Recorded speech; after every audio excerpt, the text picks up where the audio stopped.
Hello, this is your host, Todd Lewis of the Praise of Fly podcast. Don't forget to like, share, and subscribe, and hit the notification bell.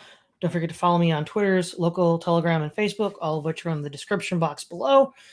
Also, don't forget that you can support me not only on Locals, but also on Buy Me a Coffee and Subscribestar.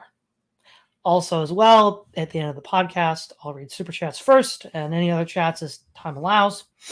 This is part 2 of a series that I started, and the final concluding part of a series I started 2 weeks ago, entitled The Church Fathers in Separation from the World. I will continue reading some pre-selected quotations, as well as dealing with some quotations of the Church Fathers after Constantine, which illustrate their change in thinking, and compare and contrast that with what we've already read, as well as some commentary from Gibbon, Dostoevsky, and Tolstoy. So we're going to start with the public office here. Tertullian, yes, and the Caesars too would have believed on Christ if either the Caesars had not been necessary for the world, or if Christians could have been Caesars. But as those in whom all ardor in the pursuit of glory and honor is dead, so we have no pressing inducement to take part in your public meetings, nor is there anything more utterly foreign to us than the affairs of state. But what shall believing servants or children do? Otherwise, officials likewise, when attending on their lords, or patrons or superiors when sacrificing. Well, if anyone shall have handed the wine to a sacrificer, nay, if by any single word necessary or belonging to sacrifice he shall have aided them, he will be held to be a minister of idolatry. Mindful of this rule, we can render service even to magistrates and powers, after the examples of the patriarchs and other forefathers who, obeying idolatrous kings, up to the confine of idolatry, hence arose very lately a dispute whether a servant of God should take the administration of any dignity or power, if he be able, whether by some special grace or by adroitness, to keep himself intact from every species of idolatry, after the example of that both Joseph and Daniel, clean from idolatry, administered both dignity and power in the livery and purple of the performance of the prefecture of Egypt or Babylonia. And so let us grant that it is possible for anyone to succeed in moving in whatsoever office under the mere name of the office, neither sacrificing nor lending his authority to sacrifices, nor farming out victims, nor assigning to others the care of temples, not looking after their tributes, not giving spectacles at his own or the public charge, or presiding over the giving them, making proclamations or edicts for no solemnity, not even taking oaths. Moreover, what comes under the head of power, neither sitting in judgment of anyone's life or character, for you might bear with his judging about money, neither condemning nor for condemning, binding no one, imprisoning or torturing no one, if it's credible that all this is possible. Shall we apply the chain, the prison, the torture, and the punishment, he who has not the avenger even of his own wrongs? Origen.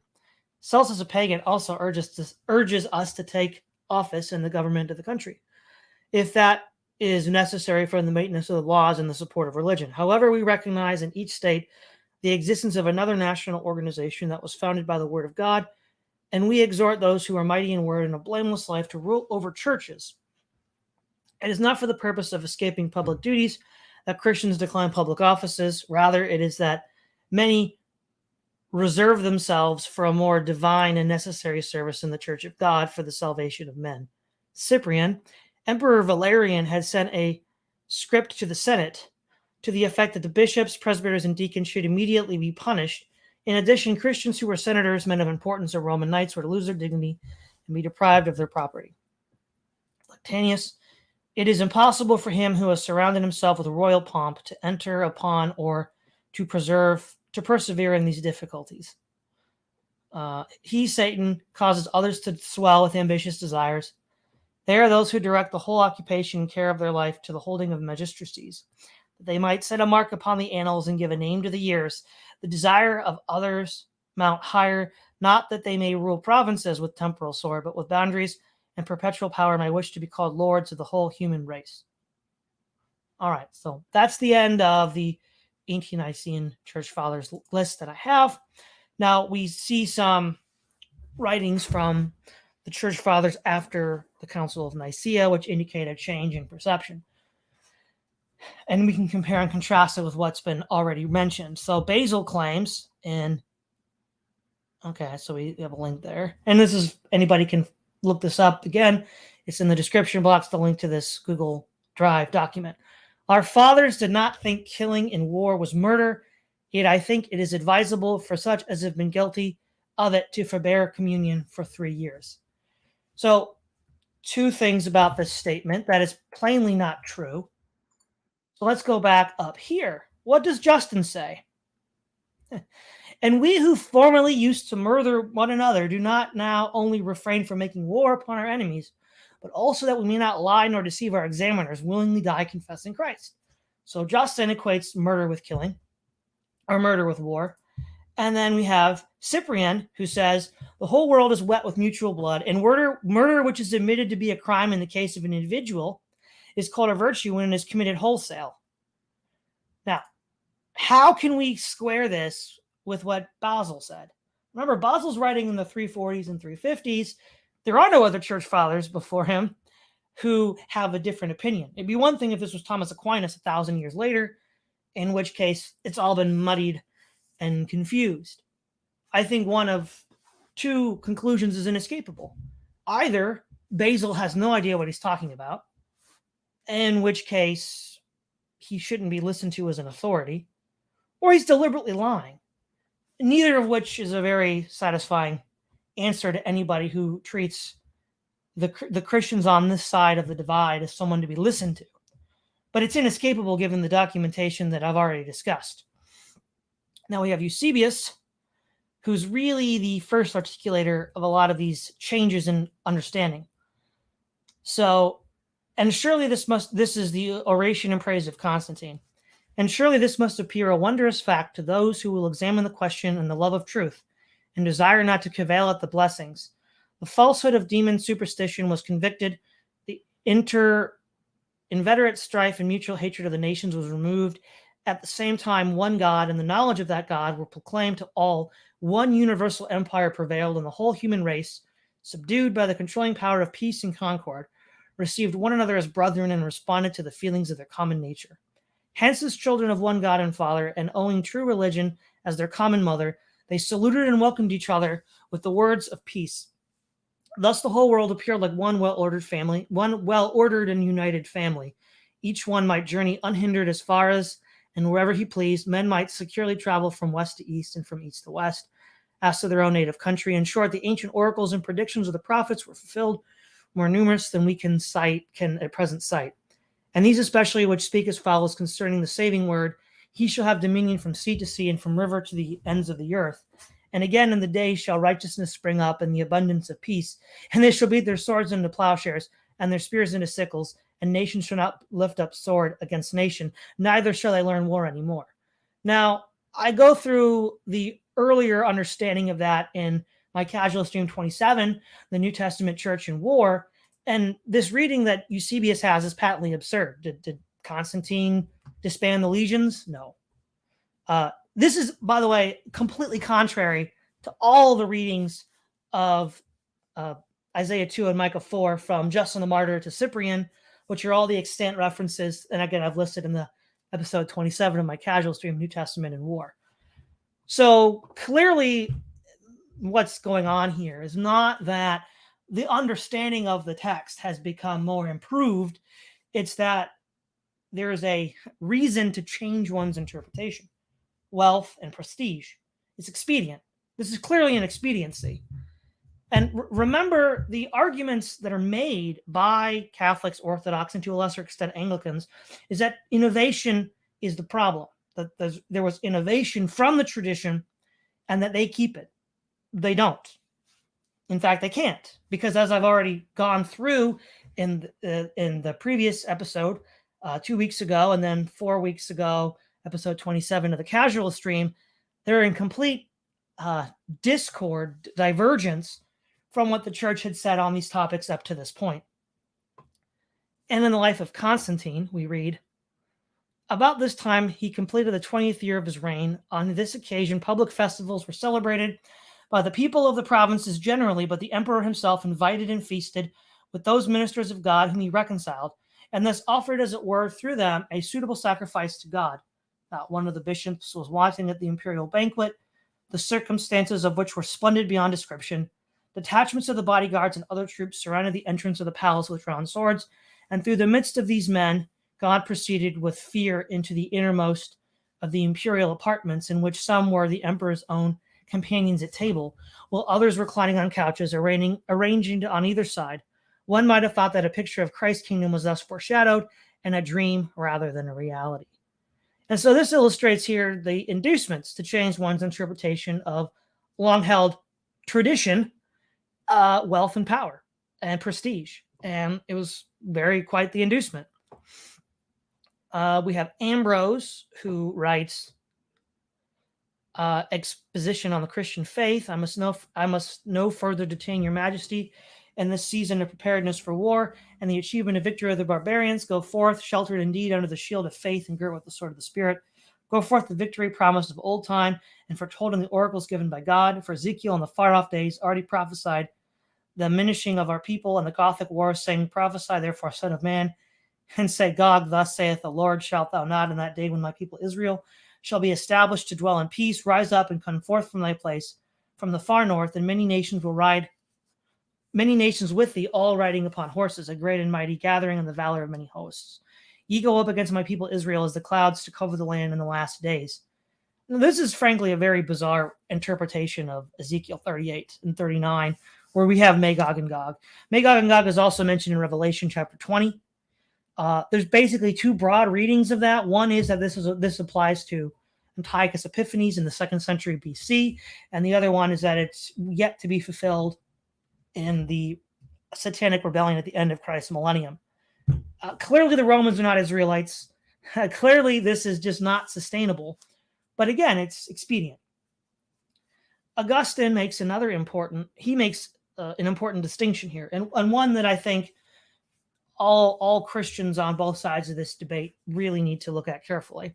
So in his Correction of the Donatists, chapter 5, paragraph 19, but as to the argument of those men who are unwilling that their impious deeds should be checked by the enactment of righteous laws, when they say that the apostles never sought such measures from kings of the earth, they do not consider the different character of that age, and that everything comes in its own season.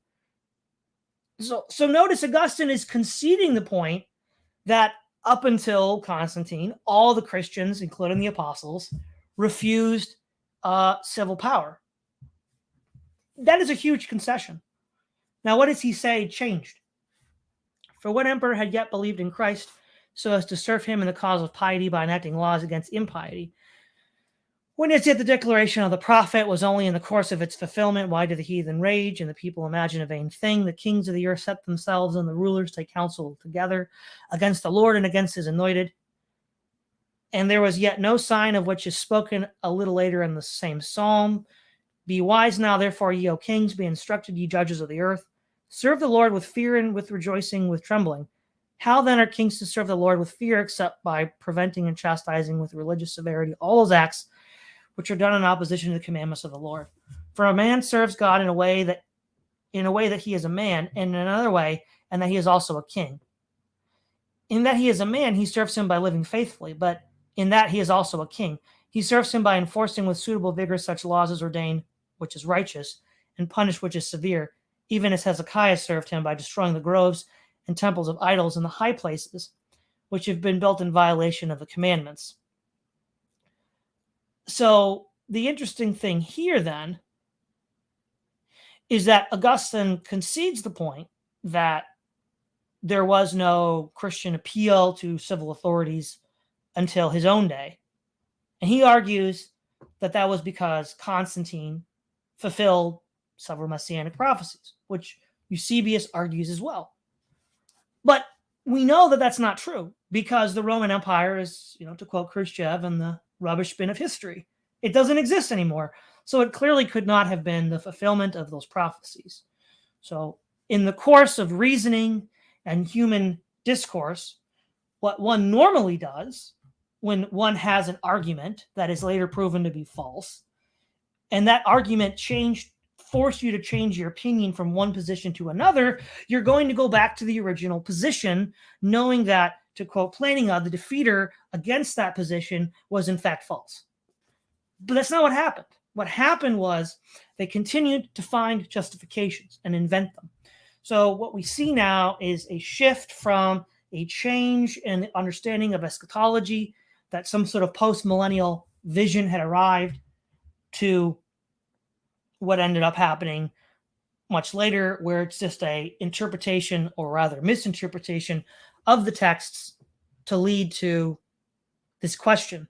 And the other thing too is, again, the fathers that I've mentioned already, who refer to the beating the swords and the plowshares, the messianic prophecies of Psalm 2 and Psalm 72 were conceived at that time to be fulfilled in the future millennium. Many of them were premillennialists. Justin was, Tertullian was, Irenaeus was, and I believe Cyprian also was. So this was all to be fulfilled in the future when Christ returns, not in a Roman emperor. In fact, none of them would have considered this to be fulfilled in a Roman emperor. This just sort of beggars belief that this would be the case. And so, at this point, here's also the against Faustus. In bold, he says, "What is the evil in war? Is it the death of some who will soon die in any case, that others might live in peaceable subjection? This is merely a cowardly dislike, not any religious feeling. The real evils in war are love of violence, revengeful cruelty, fierce and implacable enmity, wild resistance and the lust of power, and such like. And it is generally to punish these things, when force is required to inflict the punishment, that in obedience to God or some lawful authority, good men undertake wars, when they find themselves in such a position as regards the conduct of human affairs, that right conduct requires them to act or to make others act in this way." Notice how this is just completely contrary to all the reasoning we've seen thus far. Justin and Cyprian considered killing in war murder. All of the church fathers that I've read up until Nicaea argued that any sort of retribution, whether personal or civil, was outside of the scope of the Christian. And again, if you want to see more quotes, go back and watch the episode from 2 weeks ago. And so really, this whole change itself can be the focus of a whole nother separate set of discussions, which would be very long. But not to go into too much detail here, I might go into another video. The issue is, they believe that many messianic prophecies were fulfilled in the 4th century by Constantine. They hitched their wagon to that horse, and it turns out that was not the right horse. It ended. Eusebius believed that it was the fulfillment of the prophecy of the ends of the earth. Let's go back to Eusebius here. He says, "He shall have dominion from sea to sea and from the river to the ends of the earth." I mean, that's Christ's perfected rule. Well, clearly the Roman Empire didn't have dominion from sea to sea and the ends of the earth. And then it later shriveled up and disappeared in the West, a little over less than 200 years after Eusebius wrote this. And then, of course, Augustine is writing in lieu of the fall of Rome the first time to the Goths with the City of God and his other works, which prove that this was not the case. These reversals weren't supposed to happen. This was supposed to continue this post-millennial vision into the future. So a couple interesting things can be assumed from this. We're going to switch over to Gibbon and his description of the Christians and decline and fall of the Roman Empire. Chapter 15 of Volume 1. "The Christians were not less averse to the business than to the pleasures of this world. The defense of our persons and property they knew not how to reconcile with the patient doctrine which enjoined an unlimited forgiveness of past injuries, and commanded them to invite the repetition of fresh insults. Their simplicity was offended by the use of oaths, by the pomp of magistracy, and by active contention of public life. Neither could their humane ignorance be conceived that it was lawful on any occasion to shed the blood of our fellow creatures, either by the sword or justice or by that of war, even though their criminal or hostile attempts should threaten the peace and safety of the whole community. It was acknowledged that under a less perfect law, the powers of the Jewish constitution had been exercised with the approbation of heaven by inspired prophets and by anointed kings. The Christians felt and confessed that such institutions might be necessary for the present system of the world, and they cheerfully submitted to the authority of their pagan governors. But while they inculcated the maxims of passive obedience, they refused to take any active part in civil administration or military defense of the empire. Some indulgences might be allowed for those persons who, before their conversion, were already engaged in such violence and sanguinary occupations, but it was impossible that the Christians, without renouncing a more sacred duty, could assume the character of soldiers, of magistrates, or of princes. This indolent or even criminal disregard to the public welfare exposed them to the contempt and reproaches of the pagans, who very frequently asked what might be the fate of the empire attacked on every side by the barbarians if all mankind should adopt these pusillanimous sentiments of this new sect. To this insulting question, the Christian apologists rendered obscure and ambiguous answers, and they were unwilling to reveal the secret cause of their security, the expectation that before the conversion of mankind was accomplished, war, government, and the Roman Empire in itself would be no more. It may be observed that in this instant, likewise, the situation of the first Christians coincided very happily with their religious scruples, and that their aversion to an active life contributed rather to the excuse them from the service than to exclude them from the honors of the state and the army. Now, many modern-day historians will criticize Gibbon's historiography, especially his treatment of the Christians. But as everything we've just read, this is a very accurate paragraph summation of what the early church thought. And so this begs the question, then why is Gibbon, at least especially with regard to the description of the early Christians in chapters 15 and 16 of volume 1, well, in part because he's pointing out very uncomfortable truths. Obviously, he's an Enlightenment scholar. He's sort of sees himself as above religious superstitions, and so there's going to, of course, be some prejudice, some bias. But this, in light of what we've already gone through, is a completely accurate, if truncated account of the Christian view of the world, war, and government. And again, confirms what we've read before. Also, for anybody who's here, no surprise that I'm going to also look at Dostoevsky. Where is he here? Dostoevsky. Okay, Hawaii. Okay, that's right.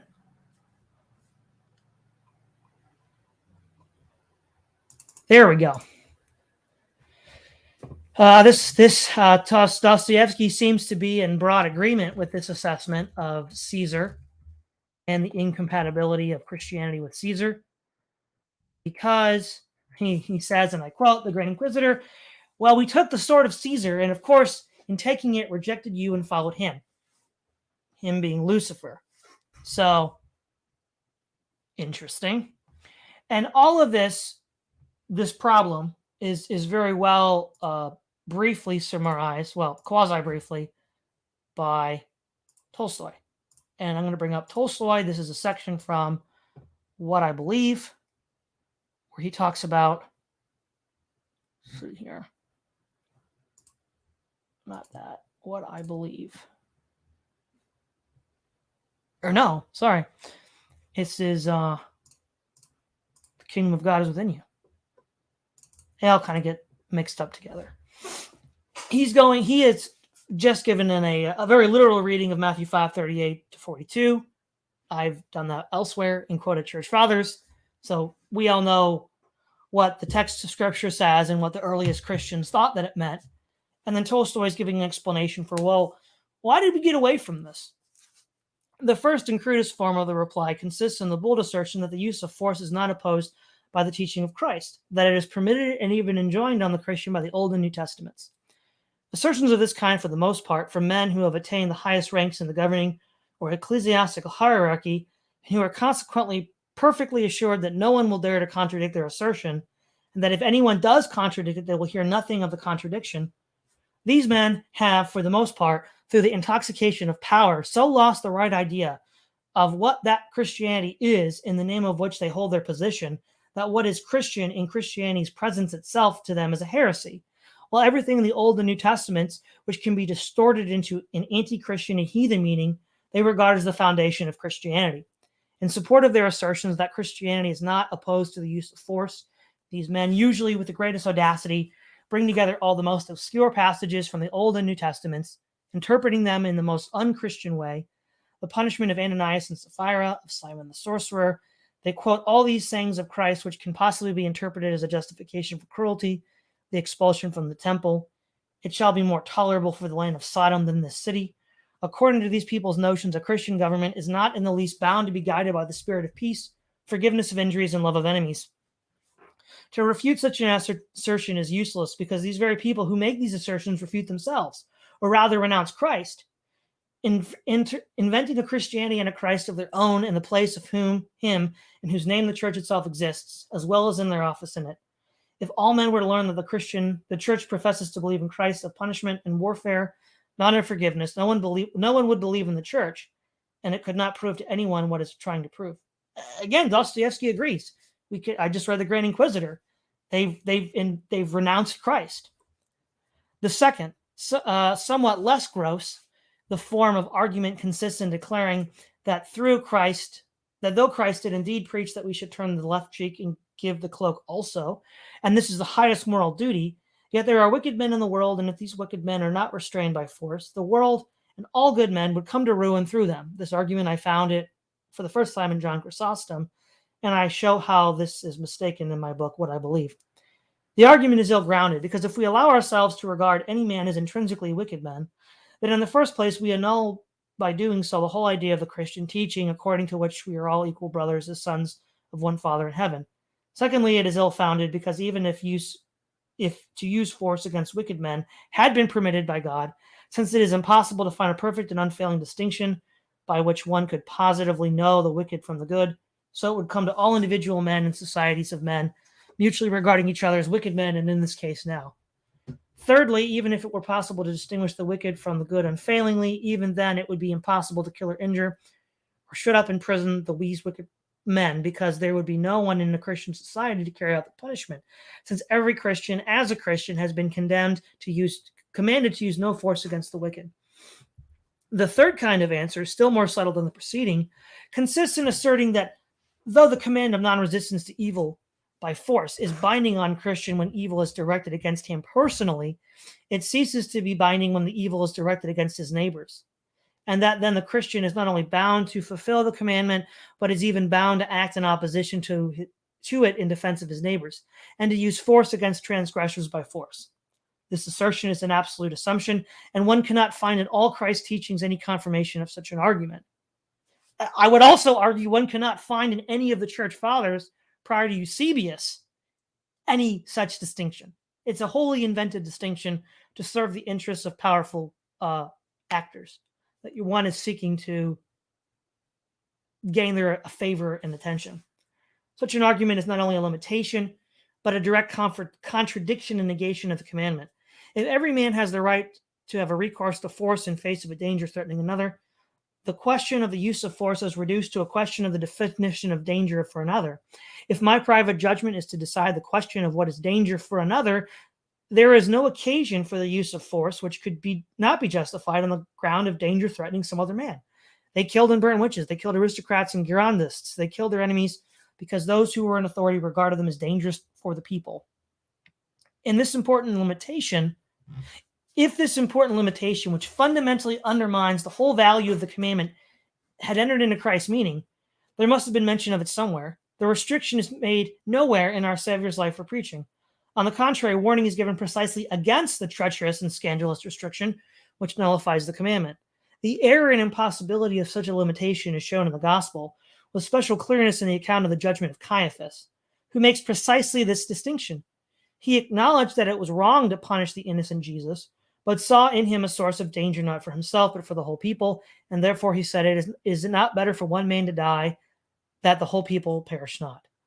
And the erroneousness of such a limitation is still more clearly expressed in the words spoken to Peter when he tried to resist by force evil directed against Jesus. Peter was not defending himself, but his beloved and heavenly master. Christ at once reproved him for this, saying that he who takes up the sword shall perish by the sword. Besides apologies for violence used against one's neighbor in defense of another neighbor from greater violence are always untrustworthy, because when force is used against one who has not yet carried out his evil intent, I can never know which would be greater, the evil of my act of violence or the act I want to prevent. We kill the criminal that society may be rid of him, and we never know whether the criminal of today would not have been a changed man tomorrow, and whether our punishment of him is not useless cruelty. We shut up the dangerous as we can think, a member of society, but the next day this man might cease to be dangerous and his imprisonment might be for nothing. I see that a man I know to be a ruffian is pursuing a young girl. I have a gun in my hand. I kill the ruffian and save the girl. But the death of or wounding of the ruffian has positively taken place. Well, what would have happened if this had not been, I cannot know, and what an immense mass of evil must result and indeed does result from allowing men to assume the right of anticipating what may happen.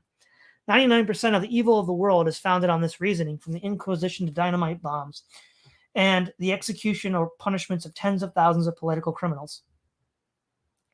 A fourth, still more refined reply to the question, what ought to be the Christian's attitude to Christ's command of non-resistance to evil by force, consists in declaring that they do not deny the command of non-resisting evil, but recognize it. But they only do not ascribe to this command the special exclusive value attached to it by sectarians. To regard this command as an indispensable condition of human life, as Garrison, Ballou, Diamond, the Quakers, the Mennonites, and the Shakers do now, and as the Moravian Brothers, the Waldensians, the Albigensians, the Bogomolites, and the Paulicians did in the past, is a one-sided heresy. This command has neither more nor less value than all the other commands, and the man who through weakness transgress any command whatsoever, the command of non-resistance included, does not cease to be a Christian if he hold the true faith. This is a very skillful device, and many people who wish to be deceived are easily deceived by it. The device consists in reducing a direct, conscious denial of the command to a casual breach of it. But one need only compare the attitude of the teachers of the church to this and other commands which they really do recognize to be convinced that their attitude to this is completely different from their attitude to other duties. The command against fornication, they do really recognize, and consequently they do not admit that in any case fornication could cease to be wrong. The church preachers never point out cases in which the commandment against fornication can be broken, and always teach that we must avoid seductions which lead to temptation to fornication, but not so with the command of non-resistance. All church preachers recognize cases in which the command can be broken and teach the people accordingly. And they not only do not teach that we should avoid temptation to break it, chief of which is the military oath, but they themselves administer it. The preachers of the church never in any other case advocate the breaking of any other commandment. But in connection with the commandment of non-resistance, they openly teach that we must not understand it too literally, but there are conditions and circumstances in which we must do the direct opposite, that is, to go to law, fight, punish, so that occasions for fulfilling the commandment of non-resistance to evil by force are taught for the most part as occasions for not fulfilling it. The fulfillment of this command, they say, is very difficult and pertains only to perfection. And how can it not be difficult when the breach of it is not only not forbidden by law courts, prisons, cannons, guns, armies, and wars under the immediate sanction of the church? It cannot be true, then, that this commandment is recognized by the preachers of the church as on a level with other commands. The preachers of the church clearly do not recognize it, only not daring to acknowledge this, they try to conceal their not recognizing it. So much for the fourth reply. I will say, as a personal aside, this idea that Tolstoy brings up, that perfection. The fulfillment of this command, they say, is very difficult and pertains only to perfection. I knew this in college, this one guy who was basically a mainline Protestant in the emergent church who later converted to Orthodoxy and said that, if you insist on this, then you're turning everybody into monks. Well, no, because I'm not telling everybody to take vows of celibacy and poverty. But basically what he was saying by that was, well, not everybody can be held to that standard. Again, as Tolstoy said, and as the church fathers I've already mentioned said, there is no such distinction. And then lastly, the fifth answer. The fifth kind of answer, which is the subtlest, the most often used, and the most effective, consists in avoiding answering, in making believe that this question is one which has long ago been decided perfectly, clearly, and satisfactory, and that it's not worthwhile to talk about it. This method of reply is employed by all the more or less cultivated religious writers, that is to say, those who feel the laws of Christ binding for themselves, knowing that the contradiction exists between the teaching of Christ, which we profess with our lips, and the whole order of our lives cannot be removed by words, and that touching upon it can only make it more obvious, they, with more or less ingenuity, evade it, pretending that the question of reconciling Christianity with the use of force has already been decided or does not exist at all. Footnote, I only know of one work which differs somewhat from this general definition, and that is not a criticism in the precise meaning of the word, but an article treating of the same subject and having my book in view. I mean the pamphlet of Mr. Trotsky, published in Kazan, A Sermon for the People. The author obviously accepts Christ's teachings in its true meaning. He says that the prohibition of resistance to evil by force means exactly what it does mean, and the same with the prohibition of swearing. He does not, as others do, deny the meaning of Christ's teachings, but unfortunately he does not draw from this admission the inevitable deductions which present themselves spontaneously in our life when we understand Christ's teachings in that way. If we must not oppose evil by force nor swear, everyone actually naturally asks, how then about military service and the obedience of oaths? To this question, the author gives no reply, but it must be answered, and if he cannot answer, then he would do better not to speak on the subject at all, as such silence leads to error.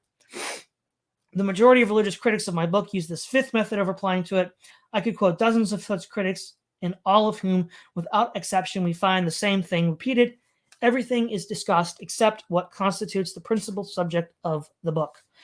As a characteristic example of such a criticism, I will quote the article of a well-known and ingenious English writer and preacher, Farrar, who, like many learned theologians, is a great master of the art of circuitously evading a question. The article was published in the American journal Forum in October 1888. After consistently explaining in brief the contents of my book, Farrar says, Tolstoy came to the conclusion that a coarse deceit had been palmed upon the world when these words, resist not evil, were held by civil society to be compatible with war, courts of justice, capital punishment, divorce, oaths, national prejudice, and indeed with most of these institutions of civil and social life. He now believes that the kingdom of God will come if all men kept these 5 commandments of Christ: live in peace with all men, be pure, take no oaths, resist not evil, renounce national distinctions. Tolstoy, he says, rejected the interpretation of the Old Testament.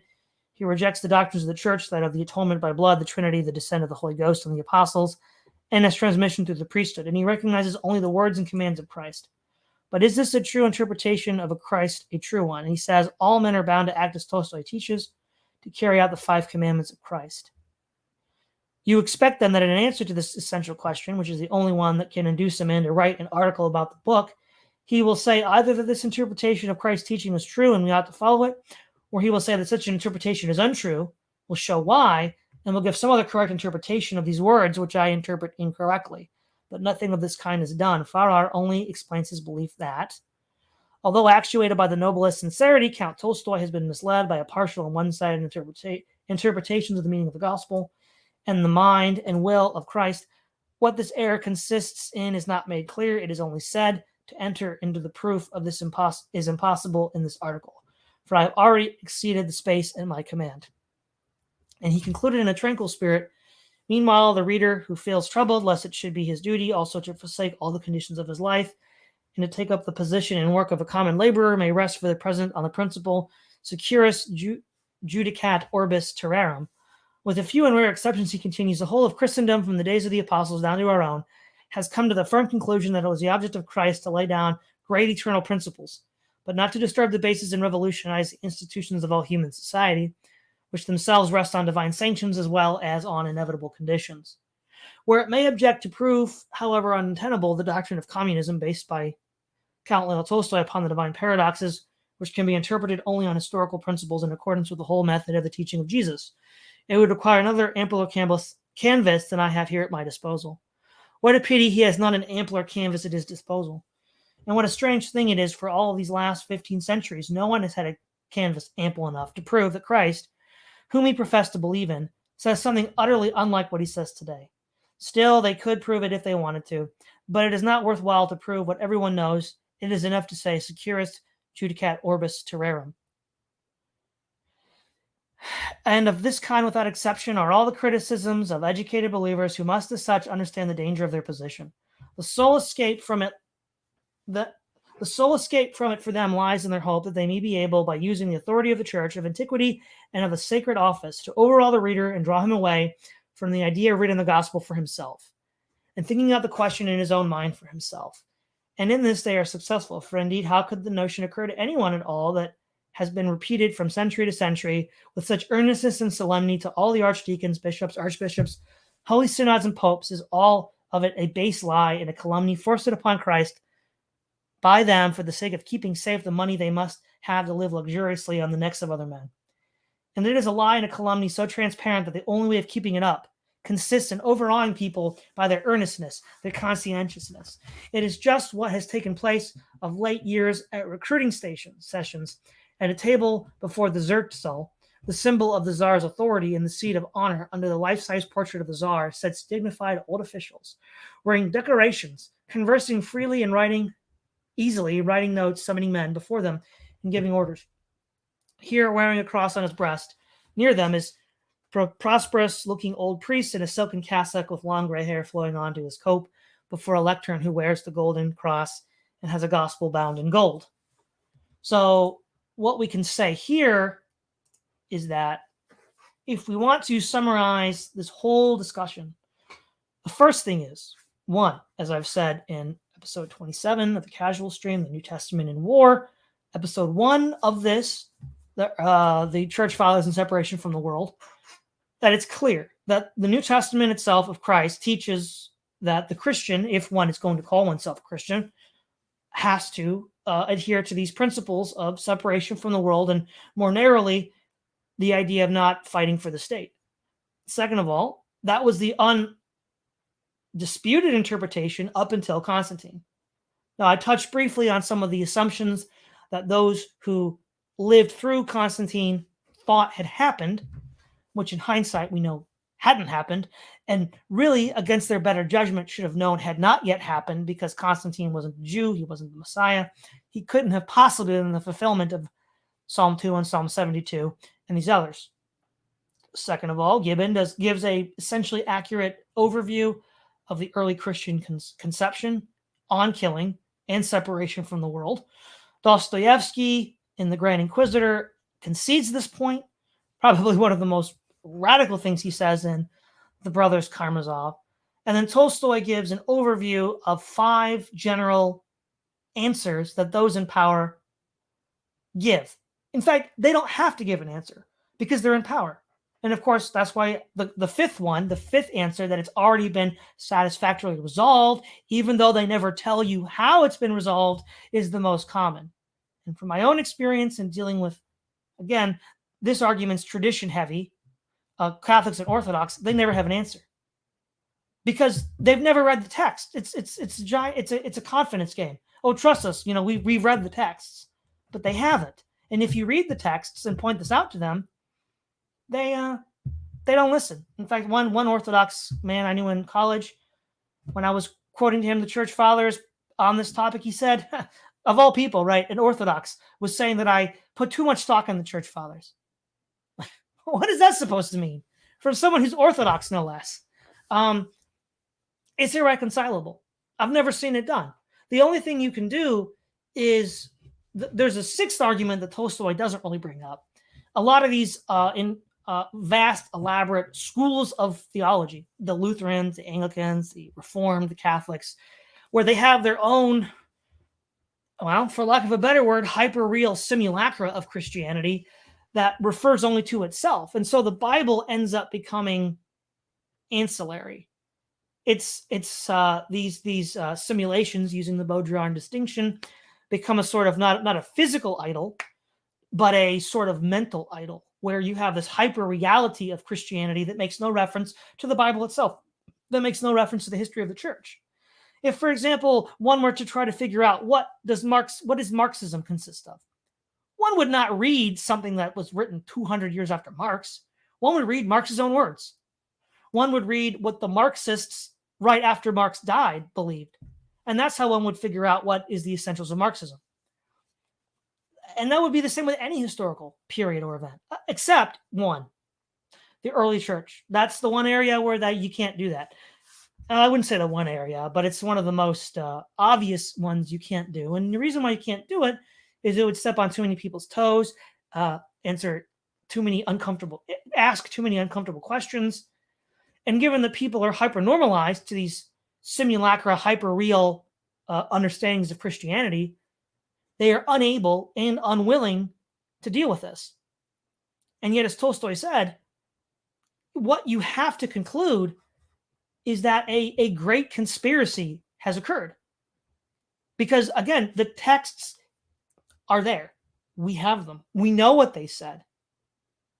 So I'll quote Tolstoy again. He says, and in this they are successful. For indeed, how could the notion occur to anyone that all that has happened been repeated from century to century with such earnestness and solemnity by all these archdeacons, bishops, archbishops, holy synods, and popes, is of all it a base lie and a calumny foisted upon Christ by them for the sake of keeping safe the money they must have to live luxuriously on the necks of other men. And that really is what it all sums up. And again, if we go back to this living luxury, this temptation of luxury, we see this again in the way in which Eusebius describes the court. Eusebius says, "In this time he completed the 20th year of his reign. On this occasion, public festivals were celebrated by the people of the provinces generally, but the emperor himself invited and feasted with those ministers of God whom he had reconciled, and were thus offered, as it were, through him, a suitable sacrifice to God. Not one of the bishops was wanting at the imperial banquet, the circumstances of which were splendid beyond description. Detachments of the bodyguard and other troops surrounded the entrance of the palace with drawn swords, and through the midst of these men of God proceeded without fear into the innermost of the imperial apartments, in which some were the emperor's own companions at table, while others reclined on couches arranged on either side.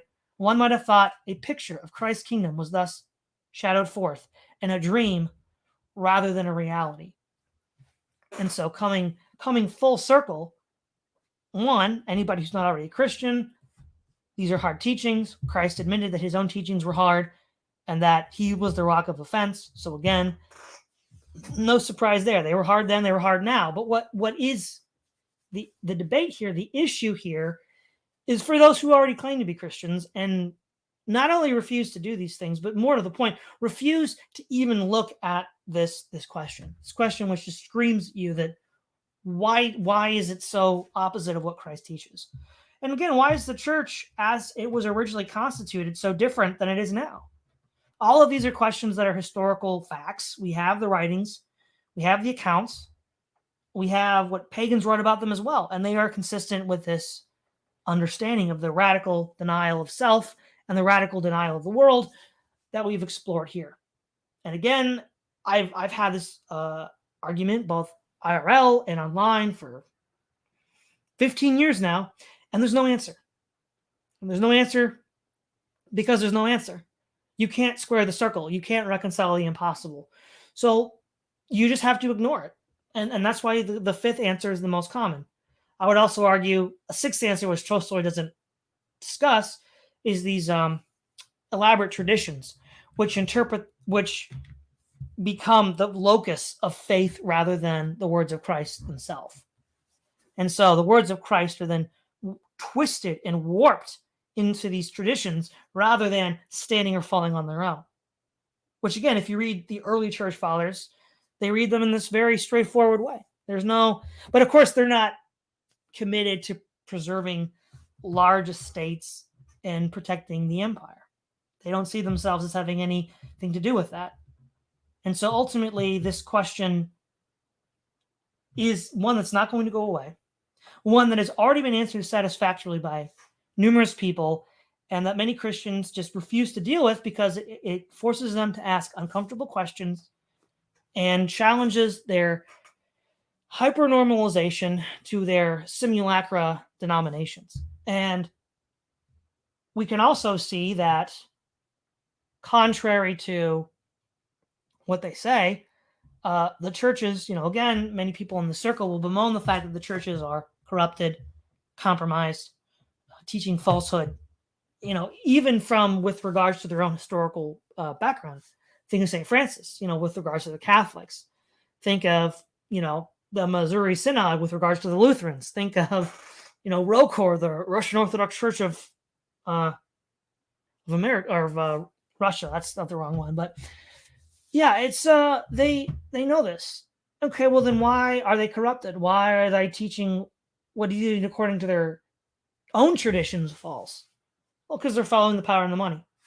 And this is just the logical conclusion of this. To quote Dostoevsky again, turning away from Christ and serving Satan. So let's see what we got in the chat. Just Minoan here, buddy.